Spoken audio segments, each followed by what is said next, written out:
Is everybody ready? Right. Love in the COVID-19 era is, well, different. Hi, I'm Jordan. And I'm Vanessa. And we got married on Zoom during the COVID-19 pandemic. That's right. San Diego residents Jordan and Vanessa Francis recently married one another online in a Zoom ceremony, with about 70 of their closest friends and family watching through their screens. I, Jordan, take you, Vanessa, to be my wedded wife. For the Mr. and Matron of honor. What's up? I got stand 6 feet away now. The two originally had scheduled an outdoor wedding for July and will still have that reception if allowed, but found that quarantine and a pandemic was making it harder for them to see one another. So they talked to their pastor and, with his blessing, decided to move their nuptials online. Well, my family, they were just a little confused. I think some people just needed that processing time to kind of figure out and just realize that we just felt called to start our lives together. And then I think a lot of our family eventually just became excited. So I think there was like some disappointment and maybe some hurt feelings. Like, I don't remember anyone actually saying that, but I kind of got a little bit of the impression that like some people were sad that they weren't going to be able to like physically be there. We had to figure out logistically, we had to figure out like, where are we going to actually do this? Where are we going to have a good internet connection that's going to be safe? They settled on Vanessa's grandmother's backyard in front of a few family members and used their creativity to make the space feel more personal. A photographer agreed to chronicle the day while wearing a mask. Their pastor opened up the Zoom waiting room and guests filed in from their living rooms. Please make sure you're muted. I think we have it to where you'll have to be muted. But just in case, we prefer not to hear your dogs or kids screaming. So it'll be a little different than a regular wedding. I created like a little invitation and inviting everybody to our Zoom wedding. On the invite, I made sure to please dress up or at least wear pants or something like.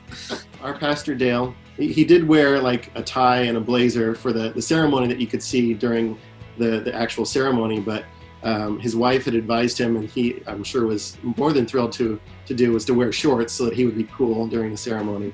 So even before the ceremony, he would get up occasionally and I would watch him walk away, and I would see his legs below his shorts, and it was funny.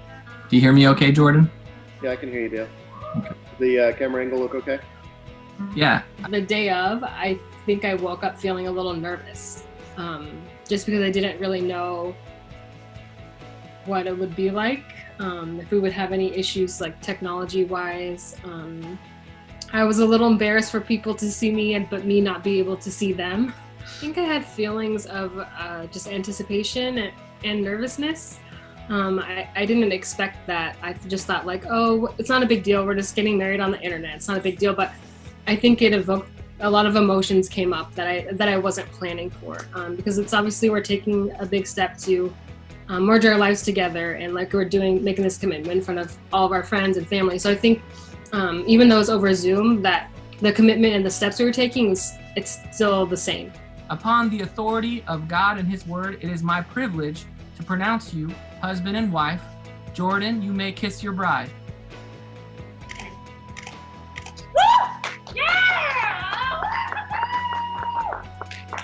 It was a kind of a different experience, but I wouldn't say it was a bad experience in any way.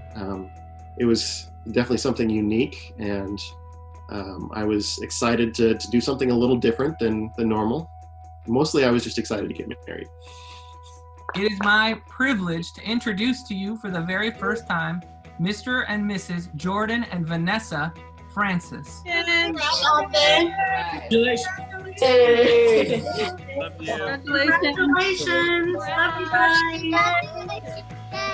Jordan and Vanessa's online ceremony was held a week before Governor Gavin Newsom signed an executive order allowing marriage licenses to be obtained via video conference. So the couple went the following week to the courthouse's newly created pandemic marriage hut to make it legal. The whole experience may have been unconventional, but both Jordan and Vanessa said they wouldn't change a thing. There was the question in my mind early on, are we going to regret this? Because it's not the day we'd envisioned. We had all these plans, and beautiful ideas about what we wanted the day to look like, and this was not exactly what we had planned. But looking back on it, like, I still feel like it was a beautiful experience. I'm really happy that so many people were able to join us online. Probably even some people who wouldn't have been able to travel to come to the real wedding that we would have had in July anyway. Plus, you know, the fact that it was recorded and people could, you know, then watch it later on as well. Yeah, I don't really feel any regrets about doing it this way. Yeah, I don't either. I just feel like it was really unique and special and kind of historic, like at a time that, you know, just this during a time that I had not anticipated. So like, even though the circumstances were what they were, I feel like it kind of made us a little stronger and closer. A lot of people were able to come that wouldn't have been able to. So I had friends from like London who got to come and watch, and friends from like Washington and Pacific Northwest. So really special that they were able to be there. I think a lot of my friends and family were just really excited to see something positive, because I think everyone has just been like kind of restless being at home and like just worried maybe about what's going to happen with like the coronavirus and just kind of pent up at home. And so I think that it brought them a lot of joy. Okay. All right. See you guys.